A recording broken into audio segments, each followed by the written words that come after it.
tous, bienvenue à ce nouveau numéro des Petits Déj Pro, le 46e. On a le plaisir de retrouver avec nous Maxime ce matin, qui s'était absenté sur les deux derniers numéros. Et donc on a le plaisir aussi d'accueillir avec nous ce matin Caroline. Je vais laisser le soin, pardon Catherine, désolé. Et je vais laisser le soin à Maxime donc, de présenter le format, de présenter les règles et de lancer la conférence de ce matin. Ok, merci Soufiane, bonjour à toutes et à tous. Donc, je suis Maxime Lehoux, je dirige JTP qui est une agence d'intérim et de recrutement sur le territoire basée à Montlouis. Et je préside donc l'ERET, qui veut dire entreprendre et réussir dans l'Est de Touraine. L'ERET est un groupement d'entreprises qui fédère à peu près 90 entreprises sur le territoire de Touraine-Est-Vallée, où l'objectif est de créer du lien entre les dirigeants, être un interlocuteur privilégié avec toutes les institutions économiques du territoire et agir sur des facteurs de développement de nos entreprises et de nos zones d'activité. Et en effet, tous les premiers vendredis du mois, on se réunit au Rubixco en présentiel de 8h30 à 9h pour la partie conviviale petit déjeuner et de 9h à 10h pour dérouler une thématique de gestion d'entreprise où on a le plaisir donc d'accueillir des experts ou des expertes d'un sujet de gestion d'entreprise. Donc tous les sujets sont abordés, sont connectés aussi en même temps. C'est pour ça qu'on est filmé ce matin, Catherine. Oui, je sais. On est en Facebook Live pour pouvoir suivre cette thématique. Donc aujourd'hui, la grande thématique, c'est la prise de parole en public. Donc on va essayer de se concentrer sur notre voix, notre posture et ce qu'on veut dire. Oui. Enfin, en public, la prise de parole. Parce qu'en fait, ce que je vais vous dire, c'est valable pour un large public ou une personne. Exactement. Voilà. Et donc on va aborder comment faire passer ses idées de manière charismatique. Alors, et non pas en force. Et non pas en force. C'était un vrai sujet quand on a préparé ce format. On avait dit imposer ses idées, faire passer ses idées, tout ça, on va en parler, Catherine. Donc vous aurez la possibilité d'interagir à tout moment. Si on a des questions sur Facebook Live, on sera là avec Soufiane pour les relayer. D'accord. Et voilà, on laisse dérouler. Donc sur le format, c'est de 9h à 10h. On essaie d'être assez précis sur le timing pour après démarrer la matinée. Je vais essayer, respecter. Je te laisse te présenter et puis dérouler. Et puis on sera là avec toi pour interagir ce matin. D'accord. Merci pour ta présence. Avec plaisir. Oui, alors donc je suis Catherine Buisson et je suis formatrice et coach en communication orale et confiance en soi aussi. Et j'anime donc des formations sur la prise de parole, sur la confiance en soi. J'interviens auprès des entreprises, des élus aussi. Et puis parfois aussi j'anime des ateliers auprès des jeunes. Voilà. Et pour ça, je me sers des outils de développement personnel, mais principalement la PNL, parce qu'en prise de parole, il faut travailler un peu son mental, et du théâtre, puisque je fais également du théâtre. C'est connu aussi dans l'univers radio. Oui, alors j'anime bénévolement, une radio. Locale. Une radio locale, radioactive, qui est à Amboise et à Montlouis. Et puis je fais également de la vidéo. Voilà pour une présentation rapide. Alors, pour commencer, je vous ai amené deux choses. Voilà. Un petit cadeau. Voilà, un petit cadeau. Alors, c'est un bracelet. Là, il y a un bracelet également.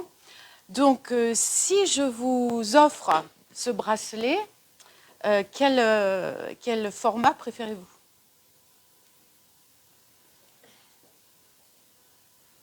Sac réutilisable ou Non, pas réutilisable. Donc ça, un sac en plastique ou ça ?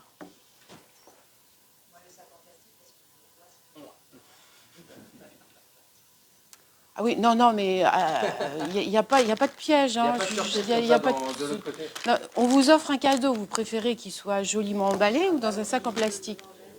Voilà. Ouf. Sinon, je ne sais pas comment je faisais l'intro. Bon, merci, au revoir. Donc, la prise de parole, c'est un cadeau. Il faut considérer la prise de parole comme un cadeau parce que quand on échange, quand on communique, on s'enrichit mutuellement. Et le contenu, il est toujours le même. C'est un bracelet. Le fond est toujours le même. Mais la forme, elle peut être variée. Et prendre la parole, communiquer avec une forme adaptée, c'est de l'intelligence relationnelle et ça va jouer sur la relation. forcément. Et donc aujourd'hui, je vais vous donner des clés justement pour que cette forme elle soit efficace et que vous ayez de l'impact, qu'on vous écoute lorsque vous prenez la parole. Voilà.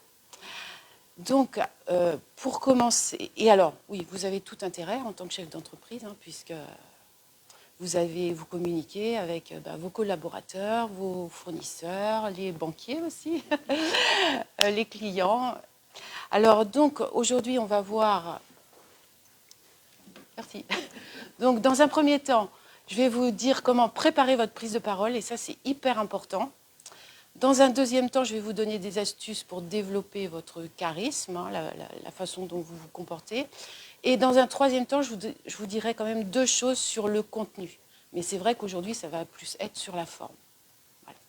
Donc, comment préparer sa prise de parole? Comment vous faites quand vous avez une prise de parole à préparer?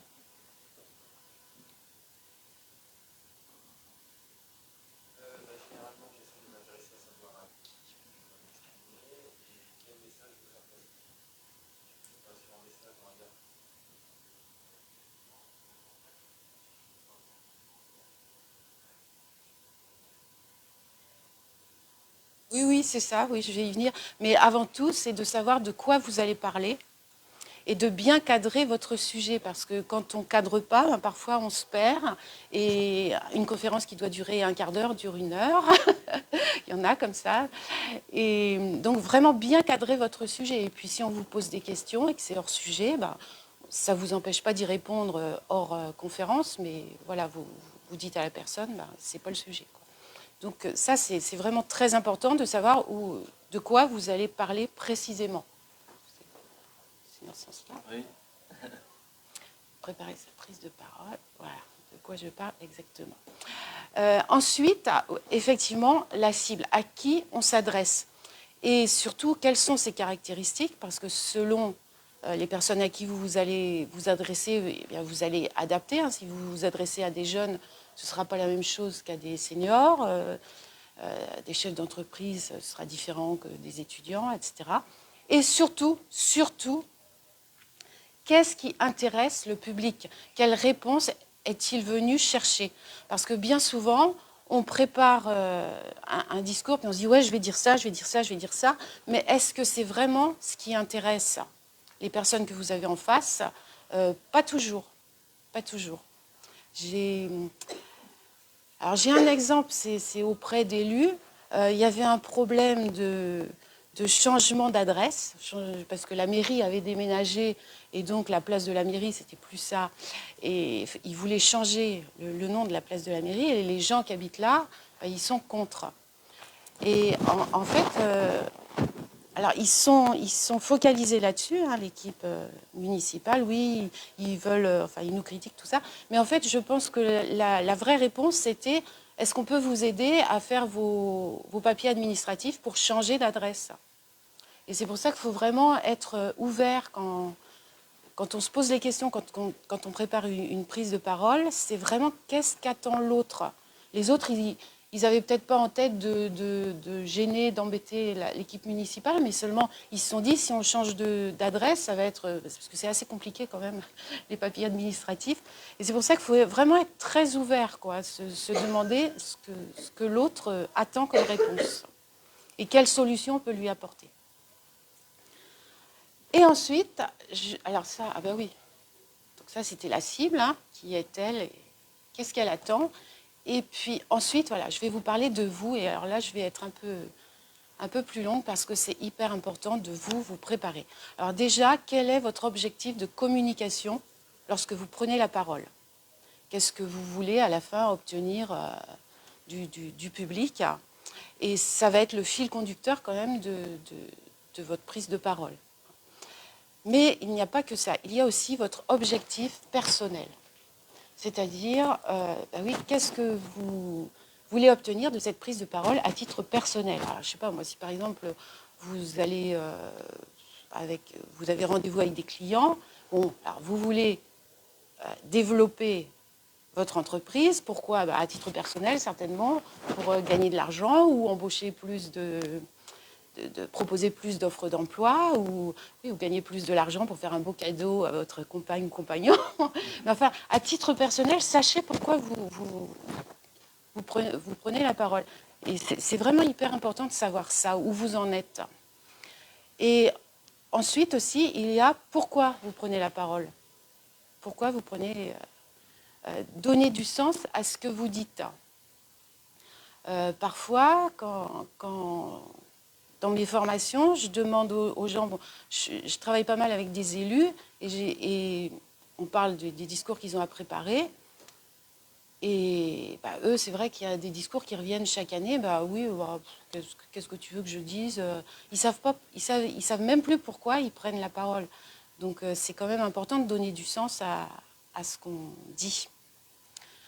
Et le dernier point, c'est qu'est-ce qui est important pour vous? C'est-à-dire, vous avez quelque chose à dire, par exemple quelque chose de difficile à dire. Est-ce que ce qui est important, c'est oui, de le dire en force, par exemple, ou de conserver la relation? Et vraiment, faites la liste aussi de vos importants. Et tout ça, en fait, de savoir où vous allez, de savoir pourquoi vous faites les choses et qu'est-ce qui est important pour vous, va faire que vous savez où vous en êtes et que ça va développer une intention. Et cette intention, on va la voir à travers votre corps et à travers la façon de vous exprimer. Et vous paraîtrez beaucoup plus sincère et vous aurez beaucoup plus d'impact. Parce que si vous dites les choses juste parce qu'on vous a demandé de le faire, parce que je dois le faire, je dois le dire, il n'y a aucune intention qui sort et les gens, ils décrochent, quoi. Enfin, Il n'y a pas d'impact, ouais. Il n'y a pas d'impact. Il faut vraiment s'impliquer, quoi. C'est vraiment d'anticiper l'incidence de la prise de parole, en fait. De se projeter en disant, suite à cette prise de parole, qu'est-ce que je vais en retirer? Oui, personnellement. Qu'est-ce que tu veux transmettre aussi, oui. Mais qu'est-ce que tu vas en retirer? Oui, c'est ça, oui.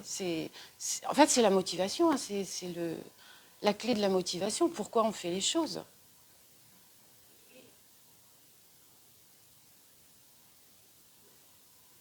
Et qu'est-ce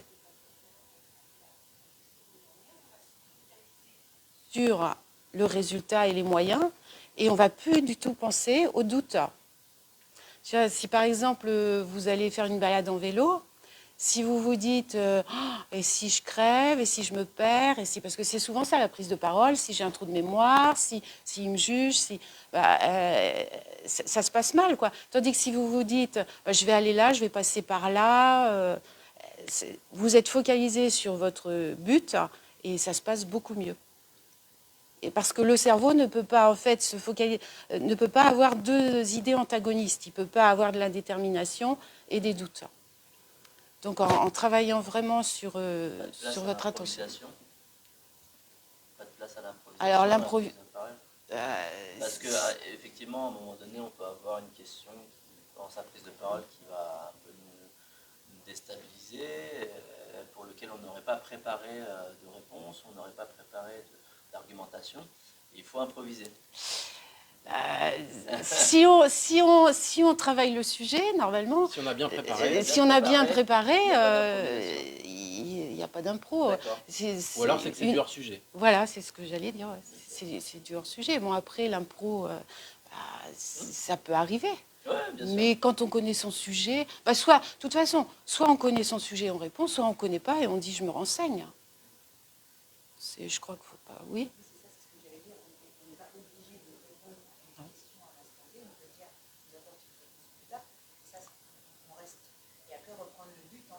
Oui. C'est ça. C'est de faire. Par exemple, comme vous disiez, je fais un vélo, je suis d'un point A à un point B. Je me suis focus sur mon but, je crève, pour autant, je ne pas, et je retourne sur mon but. Et oui. C'est ça. Et puis on a le droit, en prise de parole, effectivement, de dire je ne peux pas vous apporter les réponses. C'est sûr. Si, il faut savoir répondre un temps donné. Et ça, je pense que c'est c'est même mieux que de dire, que d'inventer quelque chose. Ou de donner une réponse complètement erronée, quoi. Oui. C'est vrai que quand je suis avec par exemple des alternants ou des stagiaires, finalement on se rend compte que c'est compliqué de mettre en place ce procédé-là, de dire j'ai pas la réponse, j'ai bien noté, je reformule, mais je reviens vers vous pour vous apporter cette réponse-là. Le mécanisme n'est pas facile à faire, mais finalement le message va être mieux reçu que de partir dans un argumentaire qui est flou et oui. Oui, parce qu'en fait, souvent, on n'accepte pas de ne pas savoir. Alors que c'est normal, il y a des sujets... C'est normal, on ne peut pas tout savoir et c'est bien de montrer sa vulnérabilité. C'est de la sincérité et je pense que la relation, elle est d'autant plus forte quoi, quand on est sincère. Et donc, oui, toutes ces questions, voilà, c'est pour être sincère et ça a de l'impact. Donc tout ça ramène à l'intention. Oui, parce que quand tu sais où tu vas, quand tu sais pourquoi tu fais les choses, ton intention, elle se dégage.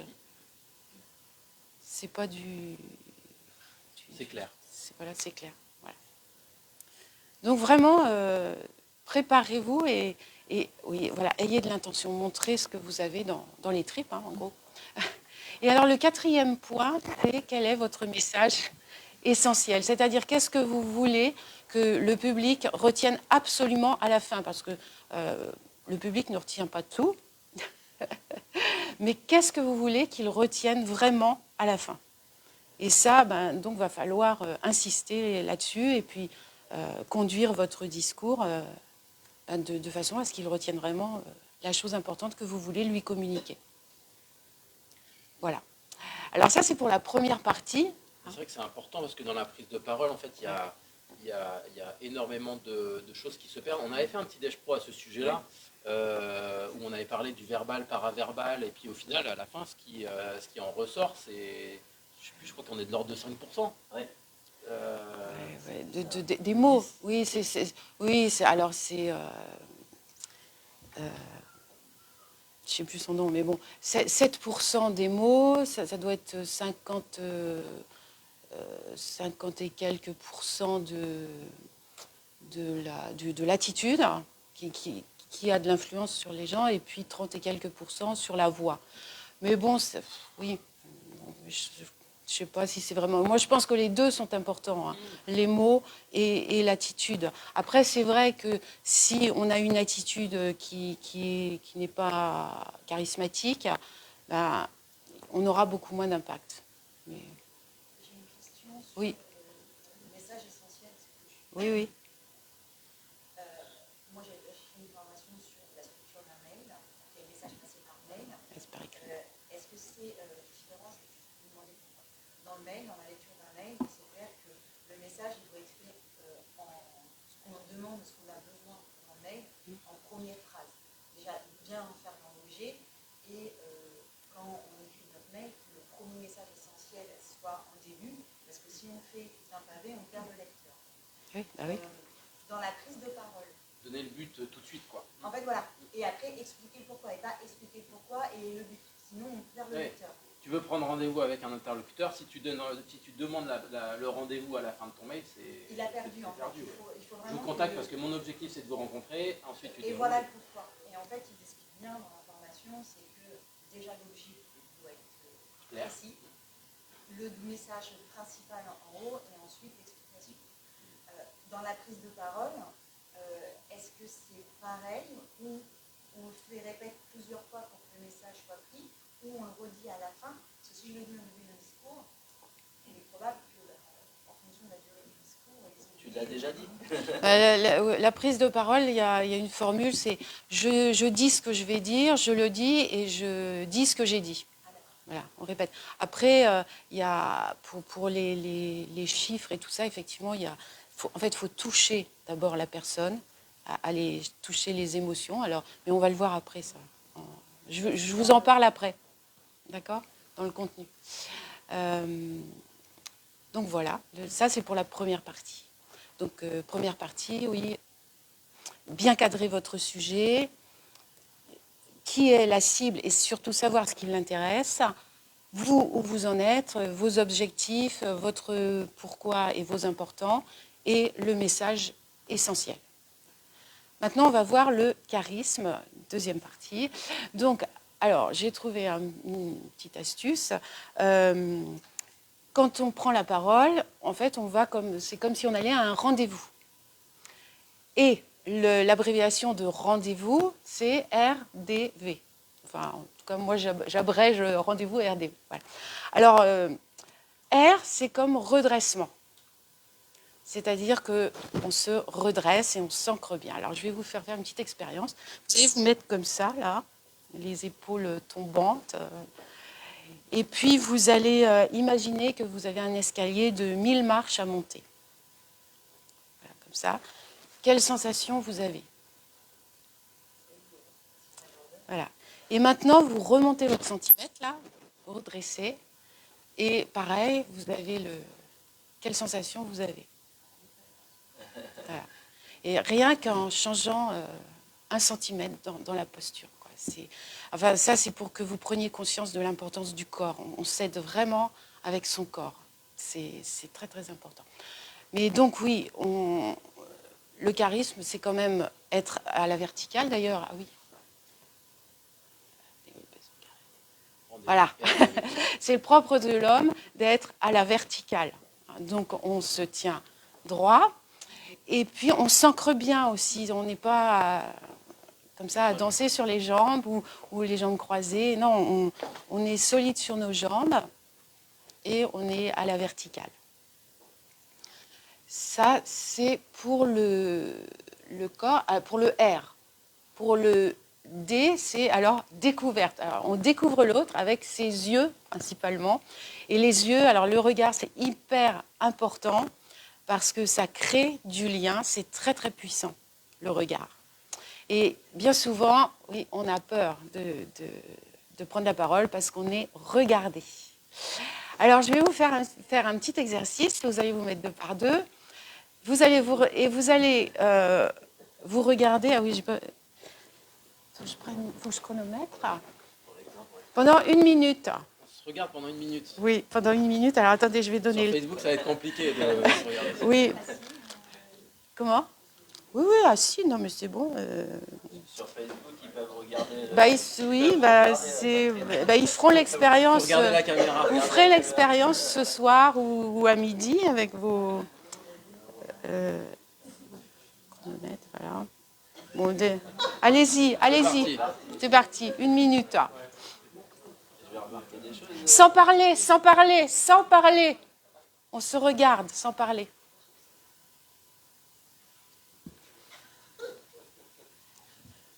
Sans parler. Je vous vois.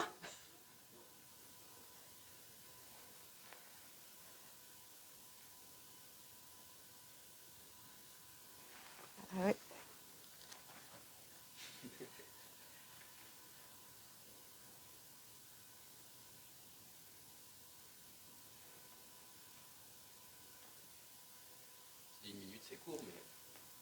C'est long, c'est long, hein, regardez. Oui. Bon, allez, c'est bon, j'abrège un peu. Alors, Chloé, elle n'a pas joué le jeu. alors, votre sensation, est-ce que vous avez eu l'impression d'être regardé? L'impression d'être regardé? Ouais. Ah bah, oui. Qu'est-ce que vous vous êtes dit? Bah, il me regarde, qu'est-ce qu'il doit se dire, sur quoi il doit fixer son regard. Est-ce qu'il a vu mon imperfection là ou là? Et voilà. Et alors que vous pouvez prendre la chose différemment, c'est de vous dire, je regarde l'autre. Et c'est plus la même chose. Ah, moi, j'étais plus dans cet état d'esprit-là, ouais. Oui, mais donc La mission, c'était non, tu as dit. Vous regardez. Vous regardez. J'ai pas donné. Oui, j'ai dit. Mais oui, voilà. C'est regarde. plus facile quand on se dit je regarde l'autre que. Alors, si vous avez un public, oui, je regarde le public, donc je crée du lien avec lui, plutôt que il me regarde. Voilà, donc ça, c'est une petite astuce. Et puis, c'est vraiment une petite astuce. Et alors, je voudrais aussi vous montrer la puissance du regard quand on parle, quand on regarde les gens. Alors, vous allez faire un autre exercice. Vous allez dire, vous présenter ou dire quelque chose, mais courte, mais seulement vous allez regarder la personne, compter à 3 dans votre tête, hein, dire ce que vous avez à dire, et garder le regard, c'est surtout ça, garder le regard après encore pendant 3 secondes. Et vous allez voir, c'est assez compliqué alors que c'est hyper puissant. Quand vous dites quelque chose, silence après en regardant la personne, ça c'est hyper puissant. Je vous invite Parce que à... du coup, les automatismes, c'est plutôt on parle et après je détourne le regard, c'est ça? Ah oui, les automatismes, c'est je amis, parle c'est et ça je baisse le regard et en même temps je baisse la voix. Ça fonctionne ensemble. Et souvent on baisse la voix avant, donc on regarde, tu vois, je sais pas, moi par exemple, je sais pas, t'as les yeux marrons. On dit souvent ça, et alors que je te dis t'as les yeux marrons, déjà la voix, elle porte plus ça, et c'est beaucoup plus puissant si je continue à te regarder. Et ça, c'est important quand on a des messages importants. Je vous invite à le faire. Comment? C'est pas de nature à gêner son interlocuteur. Non. Oui, bien sûr, si vous le regardez pendant 10 secondes ou 15 secondes. Mais Et puis dire que tu as les yeux marrons. ouais, non, mais je sais pas moi. Je sais pas moi, une phrase. Oui, enfin, j'aime bien ton attitude, par exemple. J'aime bien ta façon de collaborer avec. J'aime bien ta façon de collaborer avec les autres. Alors que j'aime bien ta façon de collaborer avec les autres. On n'a pas l'impression que c'est sincère. Voilà, voilà. Alors que souvent, je pense que c'est de la timidité. Je pense, on le pense sincèrement, mais on baisse souvent le regard et la voix à la fin de nos phrases. Et l'autre, qui reçoit ça, il y croit pas. Alors que si on le regarde, non, ça va pas le gêner, au contraire, ça va le valoriser. Hein. Ça lui montre de la considération, c'est ça. Quand on regarde les gens en face, ça leur montre de la considération. Alors bien sûr, il y a des limites, il y a un dosage, ça c'est sûr. Donc je vous invite à tester.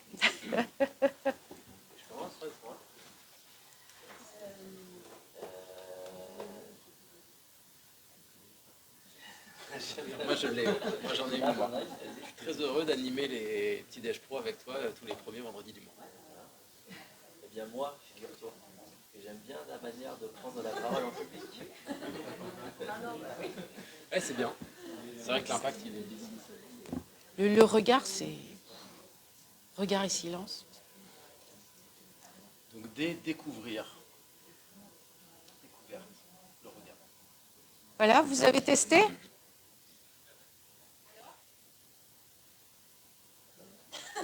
Comment? Et alors, je vous conseille, quand vous prenez la parole en public, quand vous arrivez sur scène, alors déjà, oui, vous arrivez pas...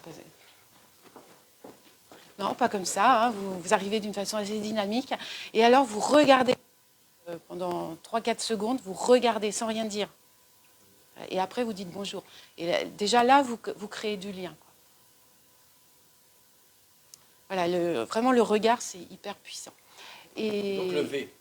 Et le V, c'est la voix. Alors, alors la voix, bon déjà la voix, elle est portée par la respiration. Donc je vous invite vraiment à vous entraîner à respirer avec la respiration ventrale, abdominale, profonde, vous l'appelez comme vous voulez. Mais en respirant donc avec le ventre, vous dégagez ça, et ce qui fait que vous parlez beaucoup plus facilement, puis ça porte votre voix. Parce que quand on respire comme ça, là on bloque tout, et on n'est pas à l'aise, et on abîme nos cordes vocales. Enfin, donc la respiration ventrale, vous connaissez tous? Oui, bon, bah, alors, voilà. C'est la respiration naturelle. À la base, oui. À la base, c'est... Ouais, alors, en fait, vous inspirez avec le ventre, comme si vous aviez un ballon de baudruche dans le ventre. Vous inspirez, votre ventre se gonfle, et vous expirez, votre ventre se dégonfle. Mais en fait, c'est pas l'air qui va dans le ventre, hein. C'est votre diaphragme qui est en dessous les poumons, qui descend Donc d'ailleurs, si vous mettez vos mains dans le dos ou dans le ventre, vous allez sentir que ça s'étend. Et donc ça laisse toute la place là pour se libérer. Et puis quand vous expirez, donc quand vous parlez, eh bien il remonte. Voilà. Donc ça c'est très important parce que la respiration aussi, ça permet de gérer les émotions. Et si vous respirez profondément, vous allez calmer votre cerveau. Ça fait partie de la préparation, justement, la respiration d'avant prise de parole. De bien respirer avant et même pendant, pas qu'avant, hein, pendant. Et justement, pendant, vous regardez vos interlocuteurs, vous respirez, vous faites un silence. Vous, ça vous recentre et vos interlocuteurs, ça leur permet d'enregistrer ce que vous leur avez dit. Voilà. Donc la respiration, c'est vraiment la base de la voix. Alors après, il y a 4 éléments qui caractérisent la voix. D'après vous, c'est quoi? Comment? Oui, mais il y en a un avant. C'est un peu lié. C'est l'articulation. Parce que si vous n'articulez pas, c'est pas la peine de parler, on ne vous comprend pas. Oui. Donc pour articuler, il faut bien ouvrir la bouche et bien respirer aussi. Et normalement, vous articulerez bien. Mais vraiment, si vous avez du mal à articuler, entraînez-vous parce que c'est insupportable. Quelqu'un qui parle comme ça et qu'on ne comprend rien. Voilà. Donc l'articulation. Et après, effectivement, il y a le volume, il y a l'intonation, donc c'est d'aller du grave à l'aigu et inversement, et le rythme.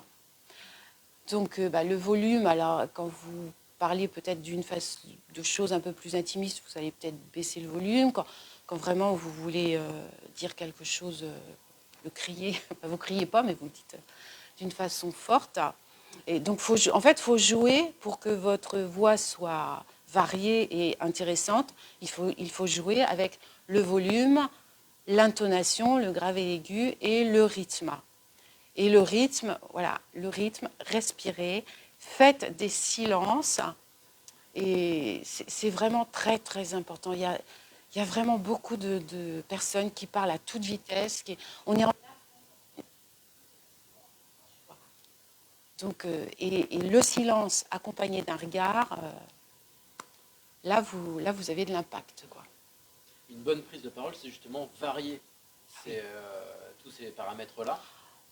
Oui, enfin, je pense que vous avez... récupérer parfois, en effet, quand le discours est un peu long, ça va faire du bien, justement, de passer du grave à l'aigu ou d'avoir un débit assez rapide, puis une pause. Oui, mais c'est même pas l'aspect technique, tu vois. C'est que si vous avez de l'intention, si vous avez de l'intention, votre voix, elle va se varier naturellement.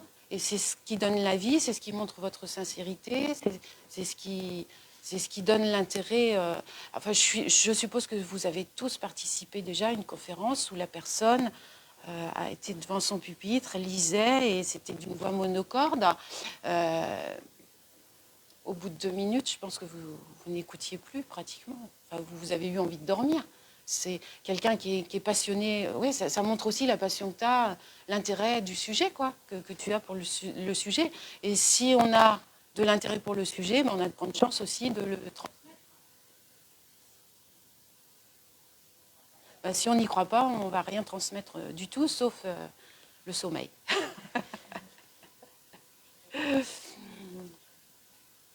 Voilà, donc la voix, oui. Donc variez vraiment votre voix et respirez bien et faites des silences. C'est aussi du respect. Hein. Moi, je trouve que c'est du respect de bien articuler et de donner du rythme, de bien respirer pour transmettre, pour donner aux autres la possibilité d'intégrer ce qu'on leur dit.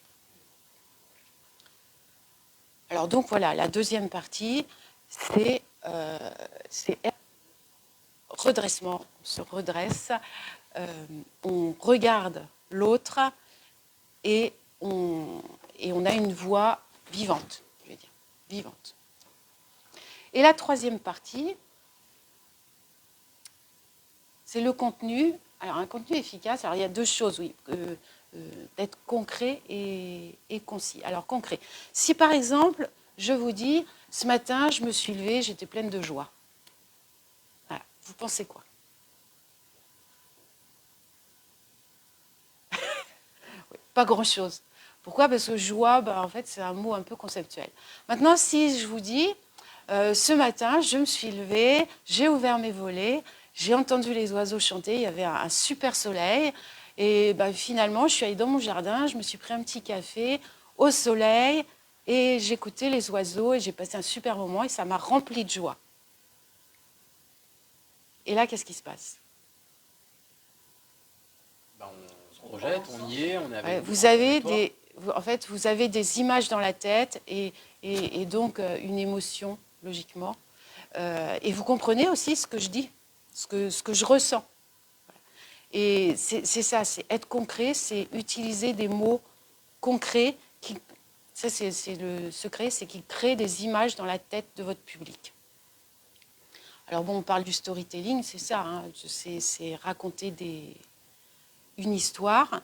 Et alors, pour en revenir à votre question tout à l'heure, comment on fait pour impacter? En fait, on touche les gens, on crée une émotion, donc avec des images. Après, on les invite à agir, et à la fin seulement, on donne des chiffres ou des caractéristiques. Et alors, si vous voulez des exemples, eh bien, vous regardez les publicités. Voilà, ils vous touchent, ils racontent une histoire, et vous avez les caractéristiques ou le prix qu'à la fin. Voilà. Et c'est vraiment le plus efficace. Après, on ne peut pas toujours, hein, ça dépend aussi de quoi on parle. Mais en tout cas, c'est vraiment le plus efficace. Et puis, donner des exemples. Quoi. Donner des exemples. Et puis des images qui touchent la cible. Quoi. Ah ben oui, oui, bah, d'où aussi l'intérêt d'avoir étudié un peu la cible avant pour donner des exemples sur ce qui les touche. Je sais pas moi, si par exemple vous vous adressez à des sportifs, bah, vous allez certainement prendre des exemples en parallèle avec le sport, quoi. Voilà, mais c'est comment? Il faut que ça leur parle. Eh oui, il faut que ça leur parle. Et alors, si, pour vous faire comprendre quand même l'intérêt ou le non-intérêt des mots conceptuels, je vous invite à regarder une vidéo de François Lepage. Je sais pas, je crois que le titre, c'est le discours politique ou les politiques. Et en fait, ce qu'il fait, c'est qu'il a un jeu de cartes, et sur chaque carte, il y a un mot conceptuel qui est écrit. Alors, style économie, solidaire, projet, enfin voilà, c'est des mots qu'on peut utiliser, mais en fait qui ont un sens très large. On leur donne le sens qu'on veut. Et donc, il bat les cartes, puis après, il les tire et il vous fait un discours en utilisant les mots. Et après, il rebat les cartes et il reprend la même chose, mais il fait un autre discours. Et c'est vrai qu'avec des mots conceptuels, on peut dire un peu ce qu'on veut, alors que quand on utilise des mots concrets, eh bien, on est précis, oui, et c'est beaucoup plus facile à se faire comprendre et à mémoriser aussi pour le public. Ça facilite la compréhension et la mémorisation. Voilà. Et ça, vous avez intérêt à le faire aussi oui, puisque quand vous faites une prise de parole en public, une accroche, quand vous démarrez votre prise de parole, vous essayez d'accrocher comme ça avec des mots ou c'est ce que j'ai fait, avec il y a plein de moyens, hein. Ça peut être des images, ou alors oui, des objets, ou une scénette de théâtre, voilà. Mais c'est comme ça qu'on touche les gens, et si vous touchez les gens, ben, forcément ils seront plus enclins à vous écouter. Voilà. Et d'être concis. Voilà. Quand vous allez voir un collaborateur et que vous avez quelque chose à lui demander, vous ne lui dites pas, écoute, ça fait 10 ans que tu travailles ici, vraiment, j'apprécie vraiment ton travail, puis en plus tu as de contact avec les autres, tu t'appliques, tu es toujours à l'heure, et puis alors tu es gentil, vraiment ta gentillesse.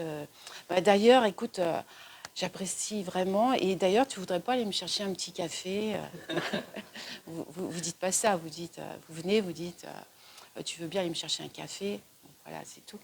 Et dans vos discours, c'est pareil, quoi, parce que parfois, on a tendance vraiment à délayer, à faire une intro comme ça, avant de dire vraiment ce qu'on a à dire. Et ça, c'est hyper important, parce que les gens, voilà, enfin, j'imagine aussi que ça vous est déjà arrivé. Donc, quand est-ce qu'il commence, quoi, qu'il va nous dire ce qui est intéressant? On se fait déjà. Donc, soyez concis. Voilà, c'est vraiment les deux, je trouve, les deux choses principales dans le contenu, c'est être concret et concis. Voilà. Donc, voilà, j'ai fini la troisième partie. Alors, comment on est concis quand il faut quand même donner un peu de précision et donner des images, essayer de leur faire parler et essayer de créer un peu d'émotion. Enfin, à un moment donné, il y a la jauge à placer entre faut être concis parce que effectivement, voilà, et faut quand même donner un peu de contenu pour que la personne puisse se projeter, puisse un peu se mettre à la place de l'autre, comprendre les émotions qu'on souhaite faire passer quand on a cette prise de parole. Il y a peut-être un juste milieu à avoir. Comment on le calibre? Ah oui, en fonction de la cible. Ouais. En fonction de la cible. Et puis après. Du temps imparti aussi. Ouais. Là, par exemple, on a 1 heure. Donc là, par exemple, je pense que quand tu as préparé cette intervention, tu sais que tu as 1 heure et donc il faut être concret et concis. Mais à la fois, il faut que tu tiennes aussi dans l'heure, quoi.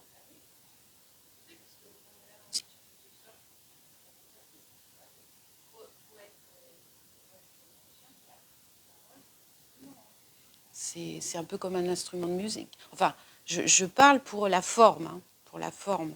Ce qui est important, c'est la voix, ça se travaille, la posture, ça se travaille, le regard, ça se travaille. Bon, je vous ai fait faire 1 ou 2 exercices, mais si j'avais 2 heures, vous auriez eu beaucoup plus d'exercices. Voilà, on dose. Après, moi, je pense, pour répondre à ta question, je pense que ce qui est très important, c'est de toucher les gens pour, si tu n'as pas le temps de tout faire, mais pour leur donner envie. C'est vraiment ça. Je pense que c'est plus important vraiment que le contenu, mais bon, ça, c'est mon point de vue. Hein. C'est motiver les gens. Et tu vas les motiver, oui, en leur donnant des exemples qui vont, oui, les projeter, ou leur donner envie. Et puis aussi, toi, avec ton intérêt, ta passion, envie de leur transmettre. Donc, oui, ton attitude. Ouais. Après, je ne sais pas si tu as un sujet précis à me donner, mais non, un exemple. Non, c'était juste, effectivement, on avait vu juste avant le fait qu'il fallait préciser les propos, notamment, je me suis levé le matin, j'étais rempli de joie. Et pourquoi? Parce qu'effectivement, j'ai pris un café en terrasse, il y avait un peu de soleil. Donc on va un peu plus loin. Mais quand il s'agit d'être concis, on a vu l'exemple du café, est-ce que tu veux aller me chercher un café? C'est très concis. Oui. Est-ce que tu vas aller me chercher un café? Oui. La personne qui est en face, on ne la fait pas trop rêver, quoi. oui, alors c'était pas un bon exemple. Mais et c'est juste pour souligner qu'à un moment donné, effectivement, il faut peut-être arriver à jauger entre être précis et être concis. Oui. Tout est dans le dosage, en fait. Tout est dans le dosage. Mais tu peux être précis et concis. Oui, aussi. Parce que là, il faut gens qui en rajoutent. Parce que je travaille quand même pas mal avec des élus, mais par exemple, problème de cantine, par exemple, une nouvelle cantine. Oui. Quelqu'un va dire, oui, alors il y a la nouvelle cantine, donc maintenant il y a de la nourriture bio, il y a des animateurs qui s'occupent des enfants. Bon, ça, je peux vous le dire comme ça, quoi. Après, je peux vous dire aussi, hier, je suis allée chercher ma fille à l'école et elle est venue vers moi, elle m'a sauté au cou parce qu'elle a mangé des bons haricots, par exemple, et puis elle a fait du tir à l'arc. Et là, les gens, ils mémoriseront beaucoup mieux et ça les touchera Plutôt que si tu dis, bah oui, il y a de l'alimentation bio à la cantine et Là, on des reste un peu dans le animateurs. conceptuel aussi, finalement. Si je te dis, on est l'alimentation bio et les Les animateurs, animations. c'est un peu le conceptuel. Si je te raconte une histoire que ma fille a vécu ça, ça... C'est concret C'est- et concis. Finalement, conceptuel, ça laisse peut-être plus de place à une interprétation. Ah bah complètement. C'est beaucoup moins précis Complètement. que d'être concret. Oui, oui. Du coup, ça, vraiment le conceptuel, en fonction de la personne que l'on est, eh ben, on interprète comme Complètement. Alors, bah après, c'est un Si choix. on Hein. passe un message clair, on ne peut pas laisser place à l'interprétation. Voilà, bah, oui. Après, c'est un choix. Il y a quand même des gens qui choisissent C'est interprété. voilà, oui, mais oui, mais la confiance là-dedans, C'est ça. voilà, elle s'en va quand on peut interpréter. Est-ce que vous avez des questions?